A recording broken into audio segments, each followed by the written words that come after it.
भाइयों और बहनों, मैं बहुत ईमानदारी से, बहुत परिश्रम से दिन रात एक करके आपकी सेवा में जुटा हूं। आप ही मेरा परिवार है। आपकी खुशहाली यही मेरा कर्तव्य है। तो आइए देखते हैं कि उत्तर प्रदेश में क्या है आज के ताजा समाचार और केंद्र सरकार व उत्तर प्रदेश सरकार की क्या है आप लोगों के लिए फायदेमंद सरकारी योजनाएं। तो बढ़ते हैं अगली खबर की तरफ। अगली खबर है 1 अगस्त से रेहड़ी पटरी वालों को मोदी सरकार देगी 10,000 रुपए की मदद। 50 लाख से अधिक लोगों को मिलेगा इसका फायदा। रेहड़ी पटरी, ठेला या सड़क के किनारे दुकान लगाने वालों के लिए सरकार ने एक लोन स्कीम शुरू की है। इसका नाम पीएम स्वनिधि योजना है। सरकार ने रेहड़ी पटरी और छोटे दुकान चलाने वालों की मदद की खातिर इस स्कीम के लिए 5,000 करोड़ रुपए की राशि भी रखी है। सबसे खास बात यह है कि इसके लिए कोई कड़ी शर्त नहीं होगी। लॉकडाउन के कारण ऐसे तमाम दुकानदारों को सबसे ज्यादा दिक्कत का सामना करना पड़ा है। इनकी आजीविका पर सबसे ज्यादा मार पड़ी है। पीएम स्वनिधि योजना के तहत अधिकतम 10,000 रुपए तक का लोन आप सभी को मिल सकता है। यह बेहद आसान शर्तों के साथ दिया जाता है ताकि आप अपना स्व का रोजगार शुरू कर सकें और अपनी आजीविका को चला सकें। सड़क किनारे ठेले या रेहड़ी पटरी पर दुकान चलाने वालों को यह कर दिया जाता है। फल सब्जी, लॉन्ड्री, सैलून और पान की दुकानें भी इस श्रेणी में शामिल की गई है। इन्हें चलाने वाले भी यह लोन ले सकते हैं। अब सवाल उठता है कि इसके लिए कैसे करें आवेदन। तो सबसे पहले आवेदक को स्कीम की आधिकारिक वेबसाइट पर जाना होगा। वेबसाइट का लिंक नीचे डिस्क्रिप्शन में दिया गया है आपकी सुविधा के लिए। इसके बाद एप्लीकेशन फॉर्म डाउनलोड करने के बाद आपको इस फॉर्म में पूछी गई सभी जानकारी भरनी है। सभी जानकारी भरने के बाद आपको एप्लीकेशन के साथ अपने सभी जरूरी दस्तावेजों को अटैच करना होगा। इसके बाद एप्लीकेशन फॉर्म को अधिकृत संस्थानों में जाकर जमा करना होगा। आपकी सुविधा के लिए आधिकारिक वेबसाइट का लिंक नीचे डिस्क्रिप्शन में दिया गया है। तो आप भी इस योजना का लाभ उठाना चाहते हैं तो जरूर उठाएं। और अगली खबर है किसान सम्मान निधि के तहत अगर आपको नहीं मिली है किस्त तो इस हेल्पलाइन नंबर पर कॉल कर सकते हैं। प्रधानमंत्री नरेंद्र मोदी ने देश में किसानों की हालत में सुधार लाने के लिए किसान सम्मान निधि योजना की शुरुआत की थी। इसके तहत किसान परिवार को साल में 3 किस्तों में 6,000 रुपए दिए जाने थे। अब तक इस स्कीम के जरिए 10 करोड़ 9 लाख किसानों को फायदा मिल चुका है। केंद्रीय कृषि मंत्रालय की ओर से दी गई जानकारी के मुताबिक किसान सम्मान निधि योजना के तहत 4 करोड़ 40 लाख किसानों को और मदद दी जानी है। अधिकारियों ने बताया कि जिन किसानों को अभी तक इस स्कीम का लाभ नहीं मिला है या तो उनके बैंक खातों या आधार कार्ड में कुछ गड़बड़ी है या फिर उनका आधार कार्ड लिंक नहीं है। अगर आप किसान हैं और आपके खाते में पैसा नहीं आया है तो अब आप इसे खुद चेक कर सकते हैं कि आपके खाते में 2,000 रुपए की किस्त आई या नहीं। इसके लिए किसान को पहले स्कीम के तहत खुद को रजिस्टर करना होता है।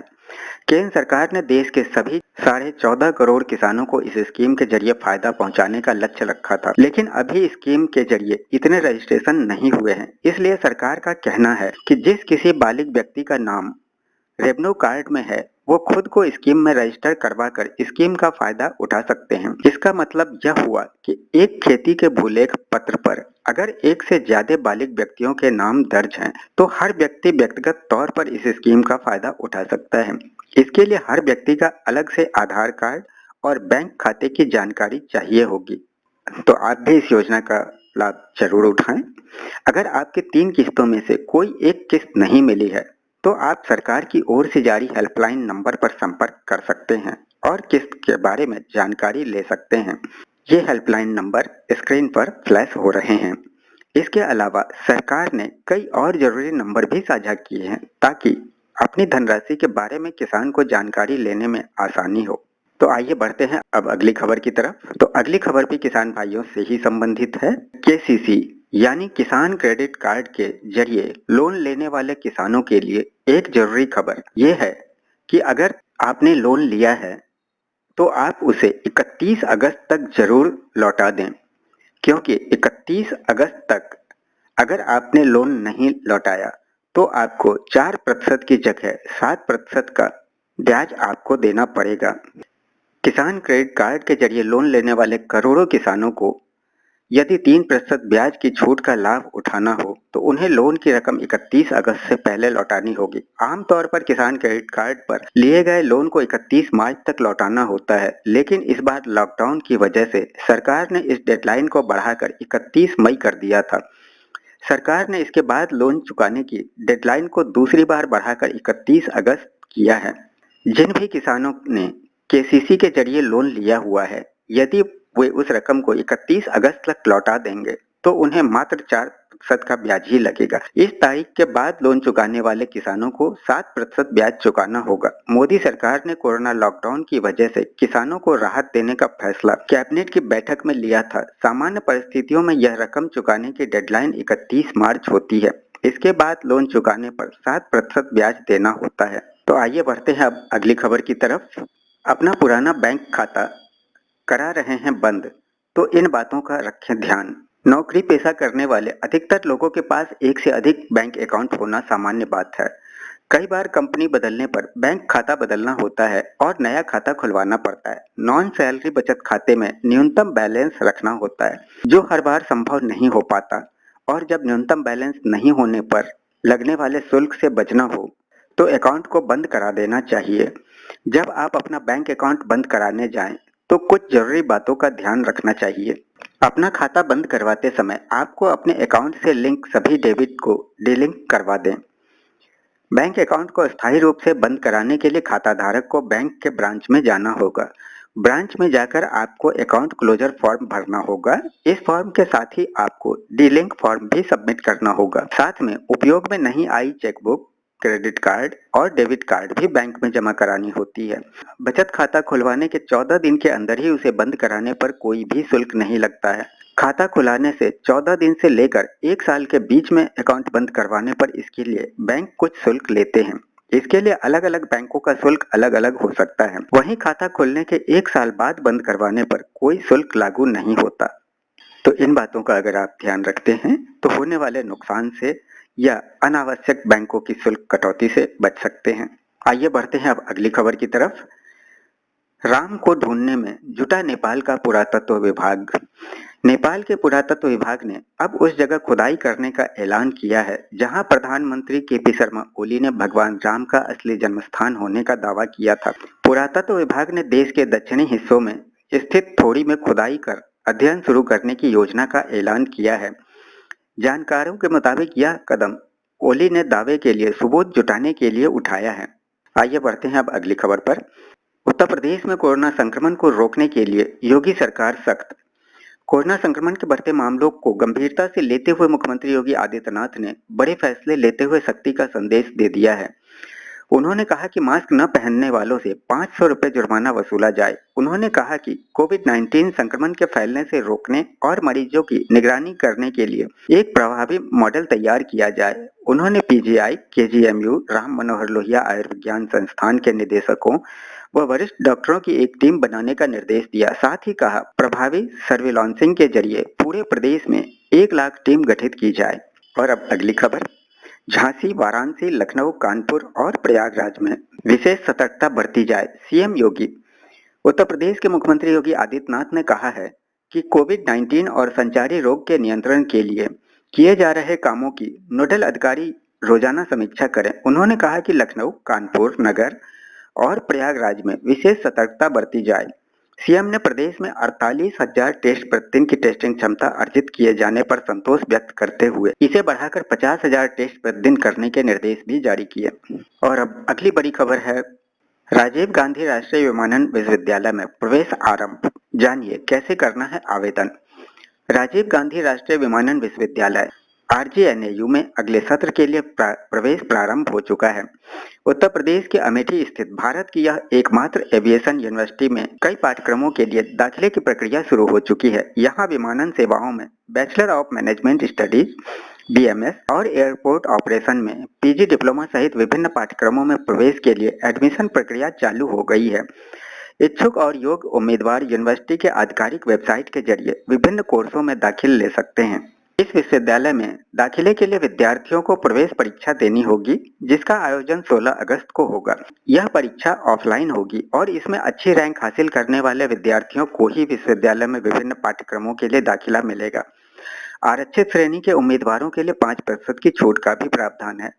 बीएमएस में दाखिला लेने वाले उम्मीदवारों की आयु 31 अगस्त तक 21 वर्ष से कम होनी चाहिए। वहीं पीजीएफओ में दाखिला लेने वाले अभ्यर्थियों की उम्र 31 अगस्त तक 25 साल से कम होनी चाहिए। अभ्यर्थी आधिकारिक वेबसाइट के जरिए दाखिले के लिए आवेदन कर सकते हैं और विभिन्न पाठ्यक्रमों के बारे में विस्तार से जानकारी पा सकते हैं। और अगली खबर है, पीसीएस इंटरव्यू में पूछा, सीएम के नाम के आगे श्री लगाएंगे या नहीं। पीसीएस इंटरव्यू के दूसरे दिन इंटरव्यू बोर्ड के अध्यक्षों और विशेषज्ञों ने अभ्यर्थियों से कई रोचक प्रश्न पूछे। मसलन एक अभ्यर्थी से पूछा गया कि अगर आपको कोई तनाव देकर 5 दिन के लिए कमरे में बंद कर दिया जाए तो आप क्या करेंगे। यह प्रश्न लॉकडाउन के संदर्भ में था। वहीं एक अन्य अभ्यर्थी से पूछा गया कि यूपी के मुख्यमंत्री के नाम के आगे श्री लगाया जा सकता है या नहीं। इस अभ्यर्थी से विशेषज्ञों ने मुख्यमंत्री का जन्मस्थान भी पूछा। और अब अगली बड़ी खबर है, यूपी की अर्थव्यवस्था से। यूपी में 1 ट्रिलियन की अर्थव्यवस्था बनाने की कोशिशें हुई तेज। प्री बिड में आए अहम सुझाव। यूपी को 2025 तक 1 ट्रिलियन की अर्थव्यवस्था बनाने के लिए अवस्थापना सुविधाओं को लेकर औद्योगिकरण की गति को और बढ़ाना होगा। नए और बड़े पैमाने पर निवेश को आकर्षित करने के लिए ठोस रणनीति के साथ बड़े कदम उठाने होंगे। 1 ट्रिलियन अर्थव्यवस्था बनाने के लिए हुई प्री बिड में कुछ इसी तरीके के सुझाव आए हैं। मुख्य सचिव की अध्यक्षता में हाई पावर कमेटी इन पर विचार करेगी। इसके बाद कैबिनेट की मंजूरी के लिए प्रस्ताव भेजा जाएगा। और अब अगली बड़ी खबर है लखनऊ से। लखनऊ में 4 थाना क्षेत्र होंगे 20 जुलाई से कंटेनमेंट जोन। देखिए यहाँ क्या है रोक और क्या है छूट। उत्तर प्रदेश की राजधानी लखनऊ में कोरोना संक्रमण के तेजी से बढ़ते प्रकोप को देखते हुए जिला प्रशासन ने 4 थाना क्षेत्रों को कंटेनमेंट जोन घोषित कर दिया है। ये थाना क्षेत्र आशियाना, इंदिरा नगर, गाजीपुर और सरोजनी नगर हैं। यहाँ सोमवार 20 जुलाई से आवाजाही पर प्रतिबंध लग जाएगा। वैसे तो इन क्षेत्रों में प्रतिबंध को लेकर नियमावली रविवार को जारी होने की उम्मीद है, लेकिन फिलहाल जो जानकारी सामने आई है उसके अनुसार इन क्षेत्रों में आवश्यक सेवाओं को छोड़कर अन्य सभी गतिविधियों पर रोक रहेगी। अन्य दफ्तरों के कर्मचारियों को वर्क फ्रॉम होम ही करना पड़ेगा। और अब अगली खबर है उत्तर प्रदेश के किसान भाइयों के लिए। सौर सुजला योजना के तहत मात्र 10,000 रुपए में सोलर पंप लगवाएं। किसान भाइयों को इस समय बिजली की समस्या, साथ ही डीजल के अत्यधिक दामों में बढ़ोतरी की समस्या को देखते हुए सोलर पंप के अधिक कीमत होने के कारण देश के सभी किसानों के लिए इसे खरीद पाना संभव नहीं हो पाता। देश में छोटे किसानों की संख्या ही सबसे अधिक है, इसलिए सरकार किसानों के लिए सौर ऊर्जा सुजला योजना लेकर आई है, जो किसानों को किफायती दर पर सोलर पंप उपलब्ध कराएगी। इसके तहत किसानों को 3 तथा 5 हॉर्स पावर के सोलर पंप उपलब्ध कराए जाएंगे। इस योजना के तहत किसानों को सोलर पंप अनुदान पर दिए जाएंगे। इन सभी सोलर पंपों को क्रेडा यानी कि Chhattisgarh state renewable energy development agency के द्वारा लगाया तथा मरम्मत किया जाएगा। 3 एचपी का सोलर पंप छोटे किसानों को तथा 5 एचपी का सोलर पंप बड़े किसानों को दिया जाएगा। 5 एचपी सोलर पंप की रियायती कीमत लगभग 10,000 से 20,000 होगी, जो इस समय निश्चित नहीं है। इस योजना का लाभ लेने के लिए किसानों के पास आधार कार्ड, बैंक खाता, मोबाइल नंबर यह सभी दस्तावेज होने चाहिए। और अगली खबर है खाद्य सुरक्षा योजना राशन कार्ड की नई लिस्ट जारी। यूपी राशन कार्ड योजना की नई लिस्ट जारी हो चुकी है। खाद्य सुरक्षा योजना लिस्ट उत्तर प्रदेश 2020। खाद्य सुरक्षा राशन कार्ड योजना में सरकार सभी को फ्री में सामान दे रही है। इसके लिए आपको यह पता होना चाहिए कि आपका राशन की सूची में नाम है या नहीं, क्योंकि कोरोना के चलते सरकार सभी राशन कार्ड वालों को जिनका खाद्य सुरक्षा योजना की लिस्ट में नाम है उन सभी को गेहूं, चावल व दाल फ्री में दे रही है। तो अगर आपका नाम भी इस सूची में है तो आपको भी मिलेगा ration. Uttar Pradesh ration card की लिस्ट में अपना नाम देखने के लिए सबसे पहले आपको खाद्य एवं रसद विभाग के उत्तर प्रदेश के साइट पर जाएं। यहाँ पर आपकी सुविधा के लिए इसका लिंक नीचे डिस्क्रिप्शन में दिया गया है। उसके बाद 2 सूची आएगी, पहली नगरीय क्षेत्र यानी शहर में रहने वाले लोगों के लिए और दूसरी ग्रामीण क्षेत्र यानी गांव में रहने वाले लोगों के लिए। अगर आपका राशन कार्ड बना हुआ है और आपका खाद्य सुरक्षा योजना की सूची में नाम है तो आपका नाम भी इस सूची में आ जाएगा। ज्यादा जानकारी के लिए संबंधित विभाग की साइट पर जाएं। नीचे डिस्क्रिप्शन में इसका लिंक दिया हुआ है। भारत माता की वंदे। उत्तर प्रदेश के 22 करोड़ जनता का अभिनंदन है। प्रदेश के गांव, गरीब, किसान, नौजवान और मजदूरों के प्रति जितने कार्यक्रम प्रारंभ किए और साफ इस बात को कहनी है, उत्तर प्रदेश के शासन की योजना का लाभ इस देश के अंतिम गरीब तक पहुंचना ही चाहिए। उत्तर प्रदेश के अंदर सभी सड़कें गड्ढा मुक्त हो जानी चाहिए। और साथ ही साथ आप सबको मैं खुशखबरी एक और देना चाहूंगा। उत्तर प्रदेश सरकार ने निर्णय किया है, कैलाश मानसरोवर के लिए हम लोग 1 लाख रुपए का अनुदान देंगे। आप सबको मेरी बहुत बहुत शुभकामनाएं। धन्यवाद। जय श्री राम। और अब एक नजर उत्तर प्रदेश के मौसम समाचारों पर। उत्तर प्रदेश में बारिश को लेकर मौसम विभाग के अनुमान के मुताबिक पश्चिमी उत्तर प्रदेश के अधिकतर जिलों में बारिश की संभावना जताई है। इन जिलों में सहारनपुर, शामली, बागपत, गाजियाबाद, नोएडा, मुजफ्फरनगर, मेरठ, हापुड़, बुलंदशहर, संभल, अमरोहा, बिजनौर, मुरादाबाद शामिल हैं। इसके अलावा बहराइच और श्रावस्ती में भी बारिश होने की संभावना है।